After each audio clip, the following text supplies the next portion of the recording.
চাই আমি যত গানি গাই আমি, যত খুশি পাই আমি, তুমি ছাড়া ভালো লাগে না।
তুমি এই ছবিটার সম্বন্ধে দেখো, ওনারা অনেক কিছু জানতে পারেন না, তো আমি তোমার কাছে রিকোয়েস্ট করছি এই ছবিটার সম্বন্ধে এবং মিঠুনদার সাথে অভিনয় করে কি এক্সপিরিয়েন্স বল প্লিজ।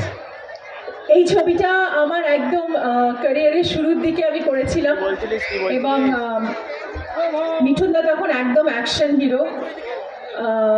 যদিও মিঠুনদা আমার থেকে অনেকটা সিনিয়র, কিন্তু তাহলেও এই ছবিটা মিঠুনদার সাথে করার একটা সাংঘাতিক এক্সাইটমেন্ট ছিল আমার প্রথম বাংলা ছবি মিঠুনদার সাথে। এবং এরপরেও তারপরে মিঠুনদার সাথে আমি বাংলা ছবিতে কাজ করেছি, কিন্তু এই ছবিটা ওয়াজ ভেরি ভেরি স্পেশাল। আমাদের পুরো ছবিটা শুটিং হয়েছিল উটিতে, উটাকামান্ডে, এবং সেখানে মিঠুনদার নিজের হোটেল আছে, সেখানে আমরা শুটিং করেছিলাম। আর মিঠুনদার মানে ইনফ্যাক্ট মিঠুনদা তখন 2টো শিফটে না 3টে শিফটে শুটিং করছিল, কিন্তু তখন আমাদের এই ছবিটাতে অনেক প্রাধান্য দিয়েছিলেন এবং এই ছবিটা মিঠুনদারও খুব প্রিয় ছবির তালিকায় ছিল। আর যেটা হলো সেটা হচ্ছে যে এই ছবিতে না বিরাট আরেকটা প্রাপ্তি হয়েছিল আমাদের, যেটা বলতে চাই। সেই প্রাপ্তিটা হচ্ছে যে এই ছবিতে আমারও একটা এক্সপিরিয়েন্স হয়েছিল। এই ছবিতে একটা গান, একটা গেস্ট অ্যাপিয়ারেন্সে আমাদের আরেকজন বিখ্যাত নায়ক, বলিউড এবং সাউথের একজন সাইরেন বলা যায়, তাকে আমরা সবাই খুব রেসপেক্ট করি, রজনীকান্ত স্যার। রজনীকান্ত স্যার এই ছবিতে আমাদের একটা গেস্ট অ্যাপিয়ারেন্স করেছিলেন এবং এটা আমার কাছে একটা বিরাট পাওয়া। মানে আমি তখন সবে এসছি, শিখছি, দেখছি।